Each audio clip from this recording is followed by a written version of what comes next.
Let's talk as we start today about the parable or a make-believe story of the knight's armor.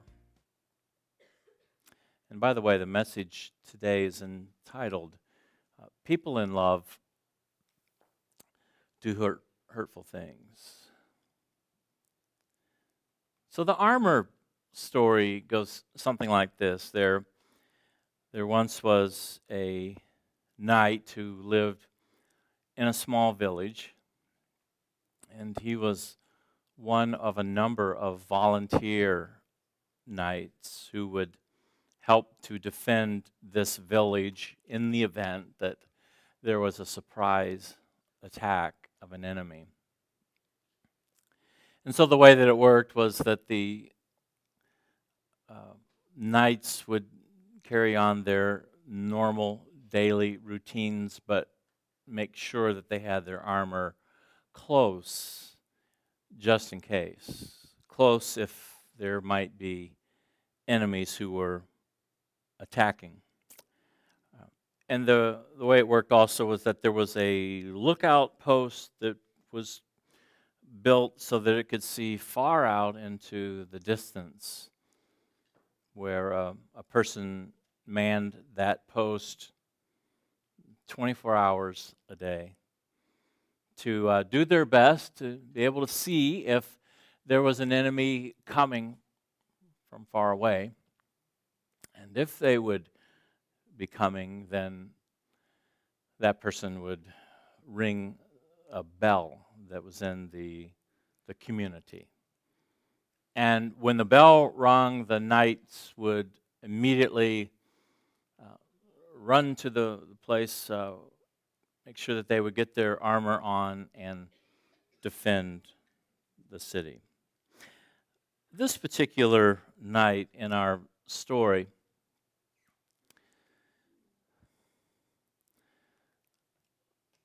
loved the security of his armor, which is a natural thing to do. I mean, when you're putting yourself out there, when your life is on the line, you do kind of feel good about that armor. It makes you feel safe. Anyone would if you're going to be in a battle.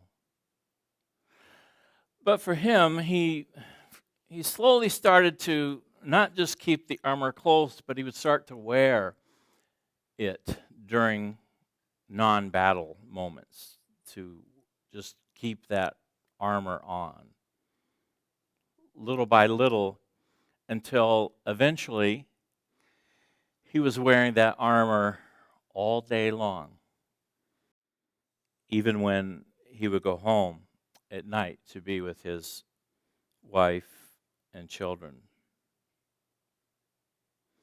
And he noticed that there were things that he missed doing this particular thing. I mean, it felt good, it felt secure to wear the armor, but there's things that you miss. You armor up all day long. For instance, there was the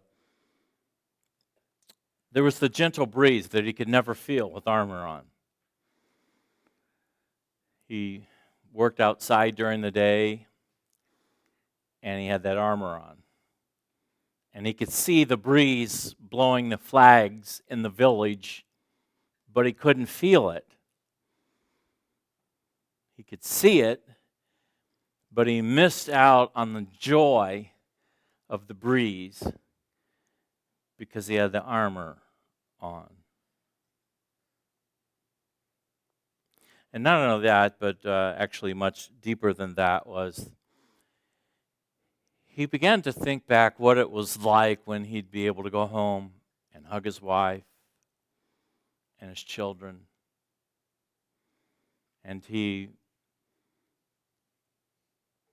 understood now he can't feel that. Oh, you can feel when somebody is trying to hug you. You can feel, I guess, the pressure against the armor. You can feel that, but you can't feel it, can you? You can't feel what the hug is doing to you because you have the armor covering you up. So when his wife would hug him at the end of the day, he knew she was hugging him, but he couldn't feel it. And then when his little kids would come and jump on him and hug him, he knew it, but he couldn't feel it. And along with that, they couldn't feel his hugs either. You know what I'm talking about. You know, there's a difference between just knowing the breeze is blowing and feeling it. There's a difference between knowing someone is hugging you and feeling it. And there's a difference for your kids also, for your wife. If you have armor on and you're hugging them, they can't get it either. Now, one day, through a lot of encouragement from his wife, he decided he would take off that armor when he came home. And when he took off that armor, there was this enormous whoosh, this feeling of discomfort when he took off the security. And this fear overcame him because for a long period of his life, he relied on that armor. And he felt exposed. And he began to reach for that armor. He wanted to put it back on again because he didn't like the feeling. But then his wife came up and gave him a hug. And he hadn't felt a hug in a long time. What a difference that was. And of course, then his kids came and jumped up into his arms and kissed him.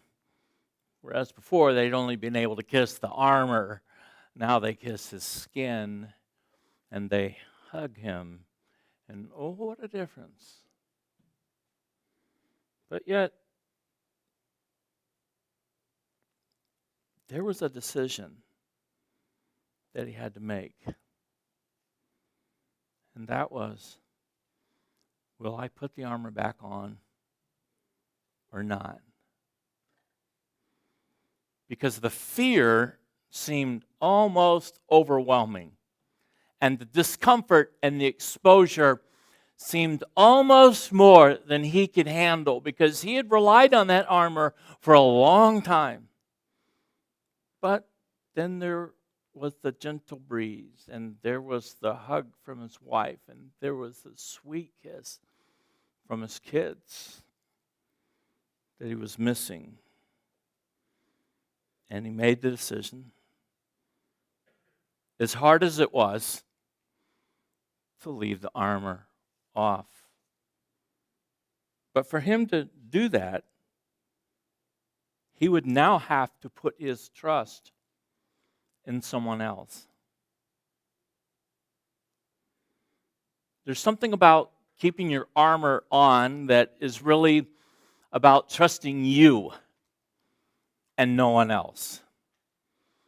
But to take the armor off and to experience the benefits of the breeze again and to experience the joy of your precious kids kissing you and hugging you, you'd have to put your trust, in his case, in the guy at the lookout tower. Even though he knew the people in the lookout towers, it was still hard. Even though he trusted them, he didn't trust them fully enough to take off his armor and to be vulnerable. But if he was going to keep it off, not only would he have to go through the pain and the discomfort of exposure, but he would have to put his trust in somebody else. And he decided that he would do that because the payoff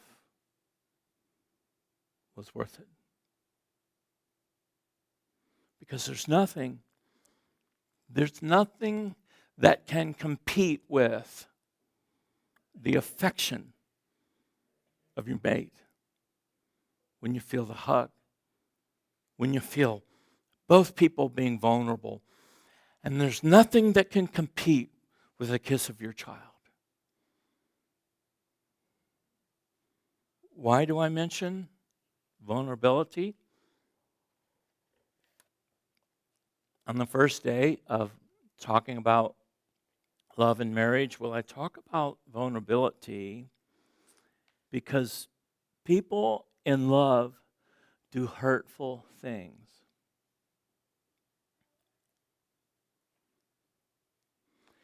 And the good thing about people in love is that they start to trust one another.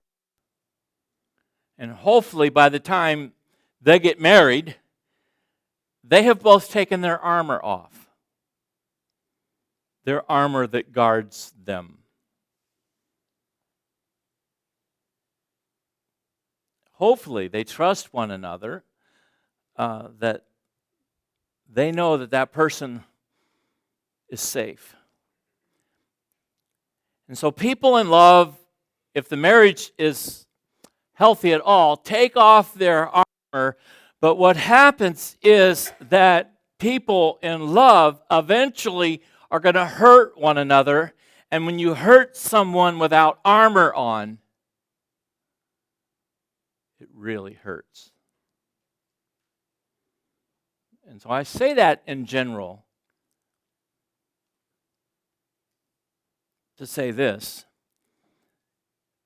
be very careful about the trust of vulnerability that somebody has placed in you. If somebody in your life, your mate, your friends, your children, if somebody trusts you to allow their honest feelings to be exposed, and now you've got that in your hands, be very careful with it. Because you're talking to a person without armor on. What a blessing that is for someone to do that with you. So why do I mention this at the beginning of a talk? Straight talk about love and marriage. Again, it's because people in love, unfortunately, hurt one another. You cannot get around it. If you're in love and if you've been vulnerable with somebody, you trusted somebody in the lookout post, and somebody eventually, just because they're another human being, somebody hurt you with your armor off. And the natural reaction then is to put that armor back on. I understand that. That's the natural human reaction. You say, if this is how it feels to be vulnerable, I'll never do that again. So as we talk in this series, I realize today that some of you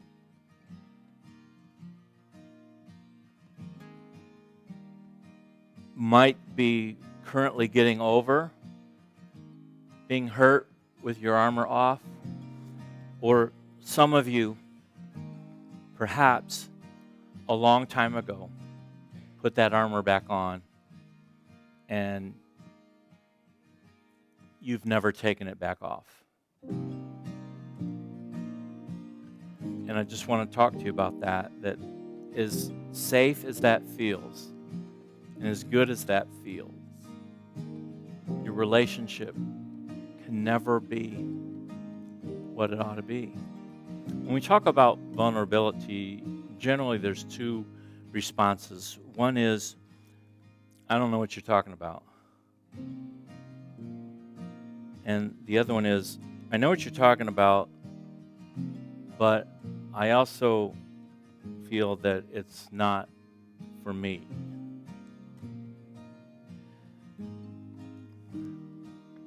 And I understand if you say it's not for me. Especially if you've been hurt, and everybody's been hurt.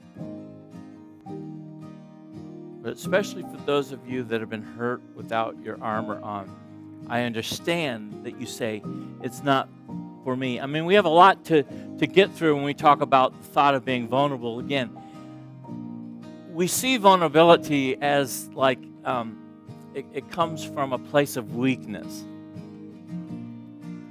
Almost like it's a character defect to be vulnerable.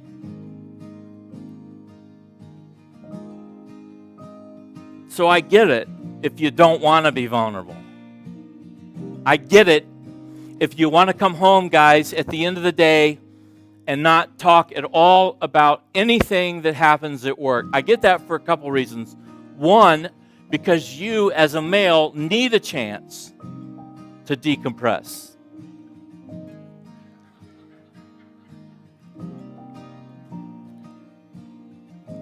You do. Every man needs a chance when they come home to be able, I call it, to thaw out. This is how we are. However, men, that doesn't mean that while we're thawing out that we shouldn't help around the house or do things that, our wife is cooking or our wife is doing things and wants some help. That doesn't mean we can't help while we're thawing out. But I'm just saying, ladies, understand that we do need a chance. We need a break. Just as the way we're made, just to kind of collect our thoughts and close the work door. This is just how we're made as men. And as I say that, I follow up, though, men, in that does not give you an excuse then to not talk at all, at any point. I think it's nearly impossible for a lot of guys to talk right away. However, you do need to be vulnerable and at some point talk. The Bible is set up on a 24-hour period. Everything, is about 24 at a time. And that includes relationships, 24 at a time. So within a 24-hour period, you need to be able to at least share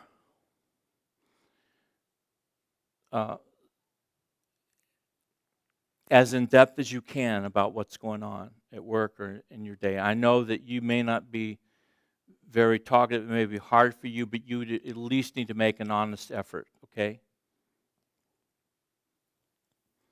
But we look at vulnerability as though it's some kind of weakness, and it's not.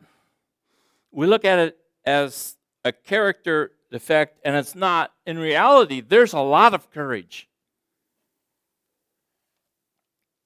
There's a lot of courage, men, for you to be able to open up, or ladies, for you to be able to open up and say what you really want in a relationship. There's a lot of courage in that. Some examples, there's so many examples, but just to make sure we're on the right page, because vulnerability includes a lot. But vulnerability is saying, I don't know. Listen, guys, the reason why we have so much trouble admitting that we're lost when we're driving is because somehow that's a defect on our part, we think. But it's like vulnerability. Like, man, I got over that so long ago. Like, I just let her, tell me the directions.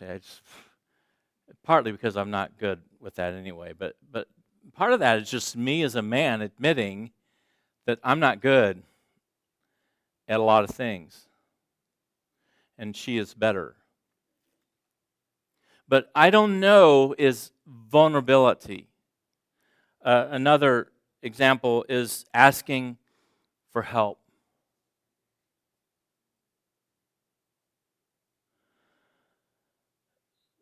Some of you know that I've worked other jobs other than ministry, and when I worked at FedEx, I worked in a, um, a warehouse. It was big freight, like uh, transmissions and things like that you're shipping. But I got over the whole thing of I don't know and asking for help. There seemed to be some guys that had a deal with asking a woman on their team for help. Man, I don't know if I was ever there because I'm sure I had that as a guy at some point, but a long time ago, I've admitted that I don't know a lot about that kind of stuff. I have a little red toolbox at home,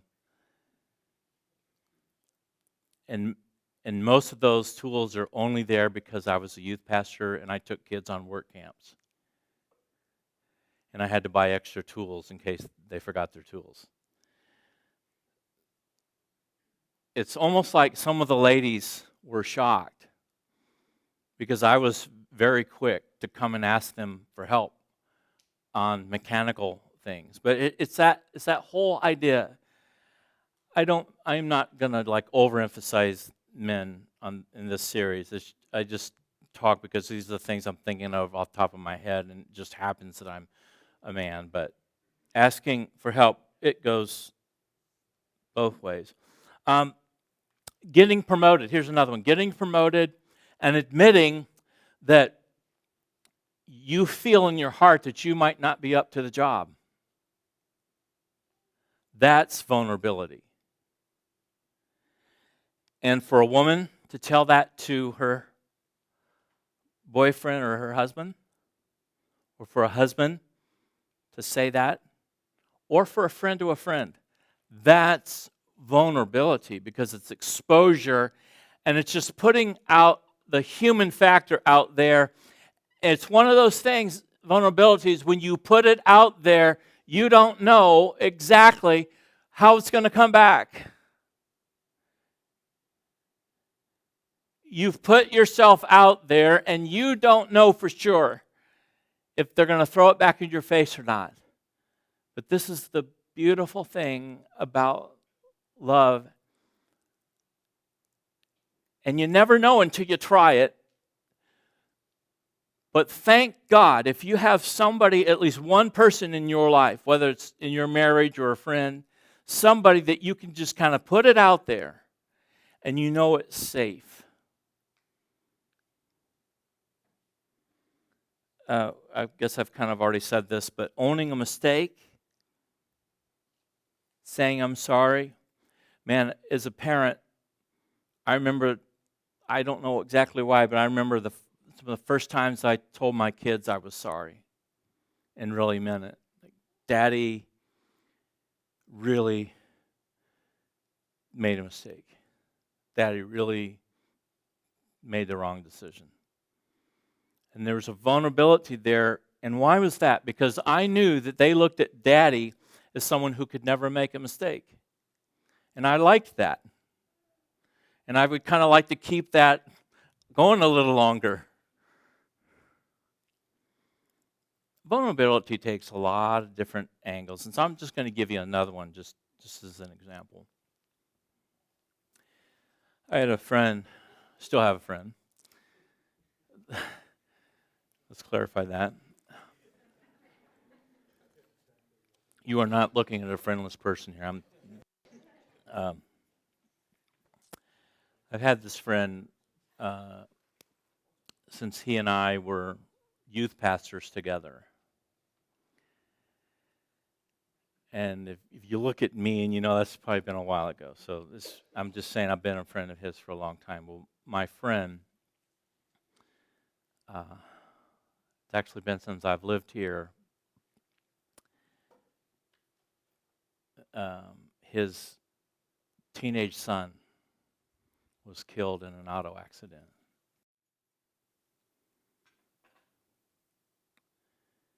And I heard about it from my wife Denise, who I'm not sure saw a news report or something, but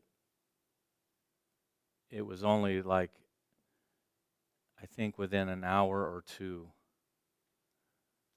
of his death that I find out. Now my friend who lost his teenage son is going through immense pain and vulnerability. Sometimes vulnerability happens whether we're looking for it or not. But there's also vulnerability in being a friend. Because I get this information, and in my head, I know I need to call him. But in the humanity of who I am, I knew that entering into that intense trauma and pain with my friend would be incredibly painful and scary. Because I've dealt, with a lot of situations, but I've never dealt with one of my best friends losing their son. And I've never been there at that moment. And the human side of me says, I'll text him. And then, boom, that got slapped out real quick, thank God. It's like God saying, you cannot text him.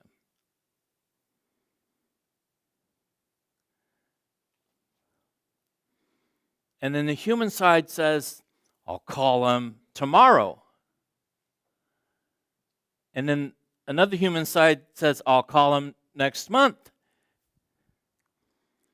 But thank God, through some shaking and some quivering, I remember being on the back porch across the street, and I called him. And wow, boy, was that tough. And I didn't have answers. The thing about vulnerability is you don't need answers. But it was tough.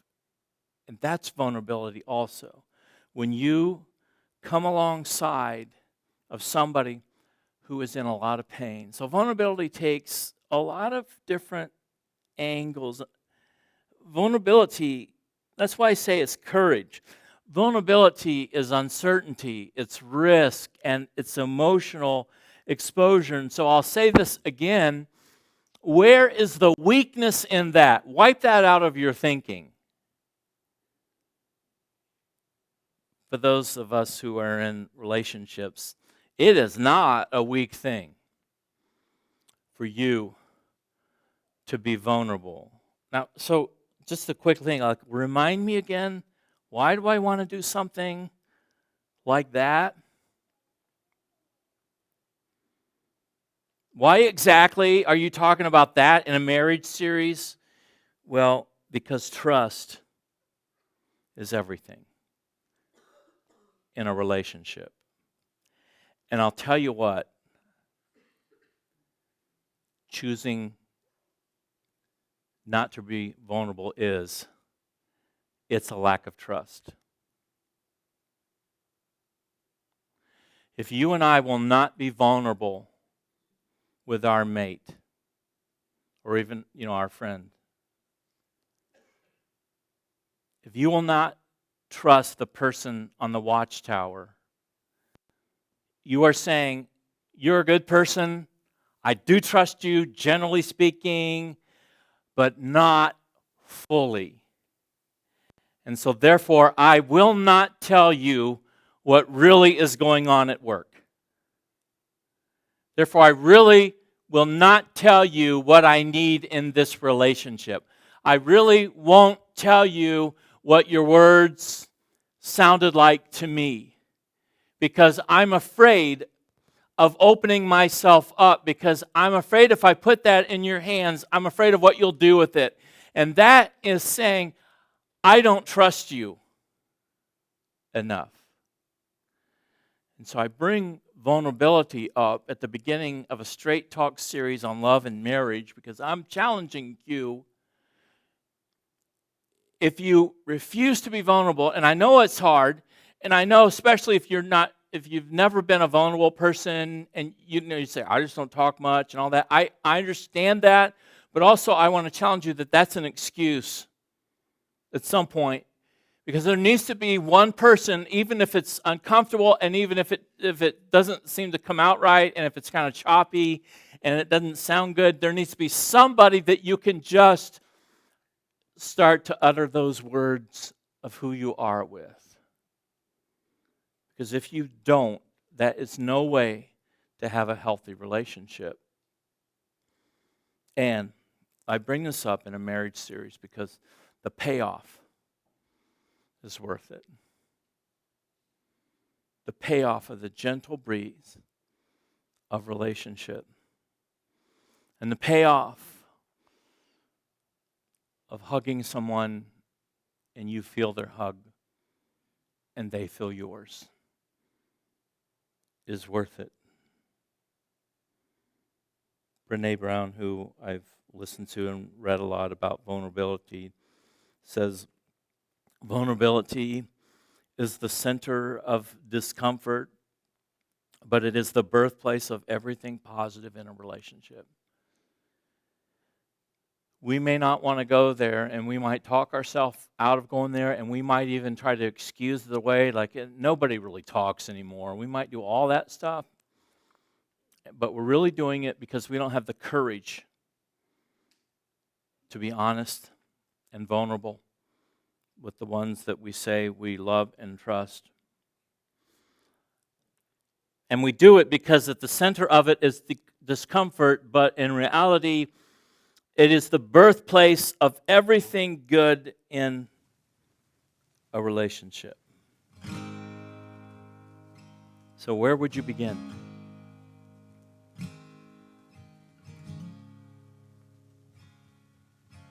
It'd be great if both of you are here in a relationship. I realize that that may not be the case. But if both of you are here, talk about this message of vulnerability with one another. Bring it up today, even if just briefly.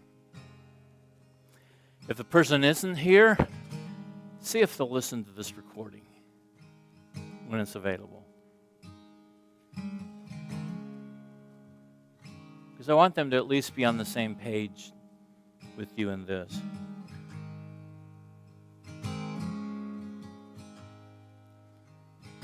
Work at being fully present when we're with each other.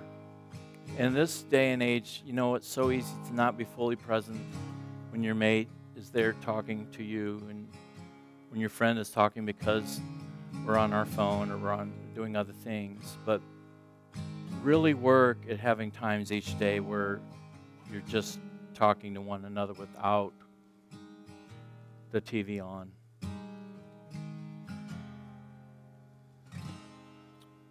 How about this? Let your partner speak uninterrupted. Just let them go on. Let them talk it out.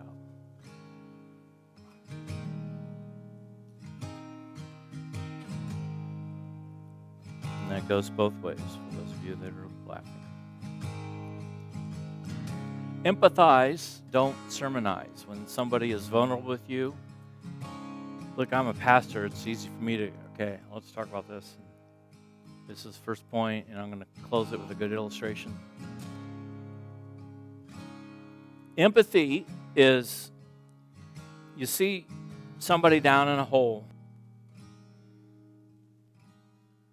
Empathy is not looking down at them and saying, hey, I see you falling down in a hole. Must be hard down there. Why did you do that anyway?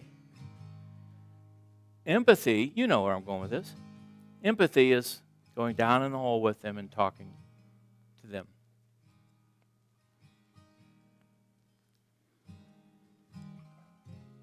Resist fixing.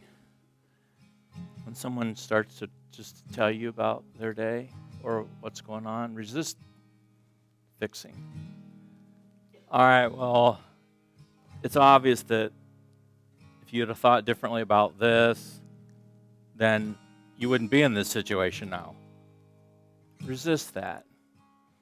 At some point, they might invite you to do that. The thing is, get started. That's what I'd say. Get started. It's going to be uncomfortable. It's going to be choppy. It's not going to sound,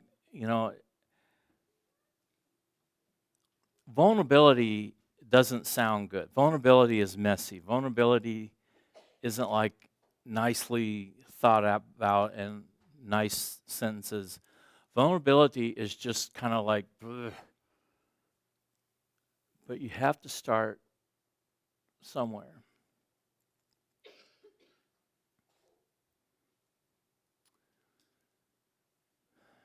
So if your mate isn't here today, I would challenge you to go ahead and be willing to be the first, even if they don't get it. One thing about when you feel like someone isn't loving you well, one thing I can always suggest is love them like Jesus would love them and see what happens. It can do amazing things over time. And remember, none of this is going to be just fixed because a message. But I'm putting it out there for you to think about and to start little by little working it, being real with your friend or your mate. As I close, I kind of changed the story a little bit. The way the story really ends is that this the knight wants to take off his armor. And unfortunately, he had worn that armor so long that it had become rusty. And it had kind of grown into his body, and he wasn't able to take it off.